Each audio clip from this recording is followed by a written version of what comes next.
I remember the exact moment my world narrowed to a single, sharp point. The HR office smelled of cheap coffee and fluorescent light. My wife's sister, smiling like she was about to deliver a gift, said the words that should have shattered me. "We know you've been working 2 jobs. You're terminated, effective immediately." I didn't argue. I didn't flinch. I just leaned back, smiled, and said, "You're right. I should focus on one." She blanked. Confusion. Triumph. She had no idea what my second job was.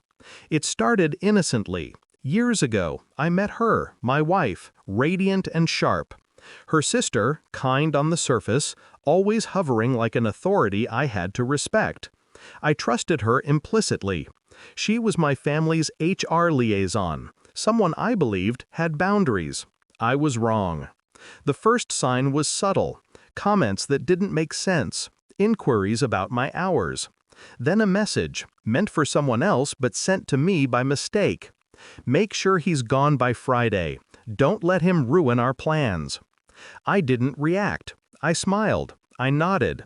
Inside, I began calculating. Pain was too easy. Revenge required patience, intelligence, and timing. I didn't need anger. I needed precision. I spent nights reconstructing everything: schedules, permissions, digital footprints. I discovered her overreach, her tiny lies, the way she manipulated my wife with half-truths, insinuations, whispers. She thought she controlled me by threatening my career. She had no idea I was already 3 moves ahead. Step 1: detach. I collected every bit of evidence that could be weaponized: emails, unauthorized accesses, HR violations, financial discrepancies she thought I'd never notice. Step 2: fortify my position. My second job wasn't a job at all. It was a silent empire, a financial web I had spun without anyone suspecting. Investment, stakes, contracts, all legal, all traceable, all untouchable. By the time HR called, I had already set the stage. She wanted a reaction. I gave her none. Calm, collected, smiling. Step 3: strike.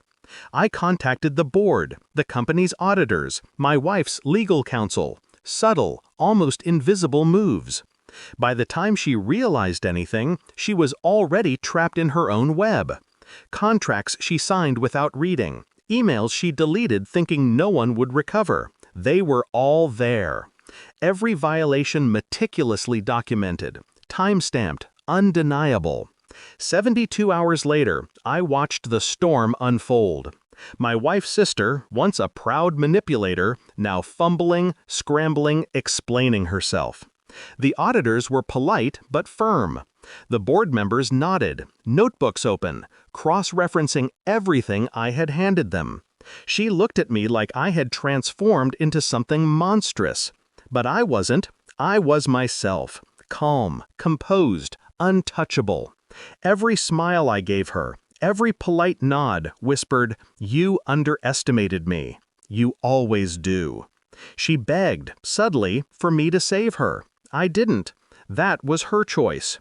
Her hubris had blinded her. She thought a single threat could control a man she barely understood.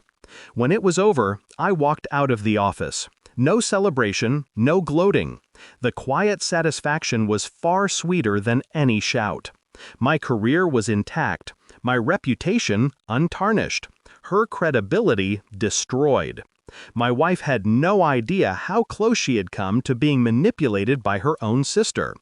That was part of the plan, a lesson in subtlety, power, and consequence. I went home that evening, my wife laughing about something trivial, completely unaware of the battle that had just ended. I poured a glass of whiskey, sat by the window, and watched the city breathe. Betrayal had sharpened me. Revenge had proven my control. I didn't need applause. I didn't need recognition. I needed justice, and justice had arrived. Silent but absolute. Sometimes I think about her. The smirk she had when she thought she had me cornered. I smile now, not with anger, but with quiet superiority. She will rebuild. She might even forgive herself. But she will never underestimate me again, and that is the sweetest victory of all.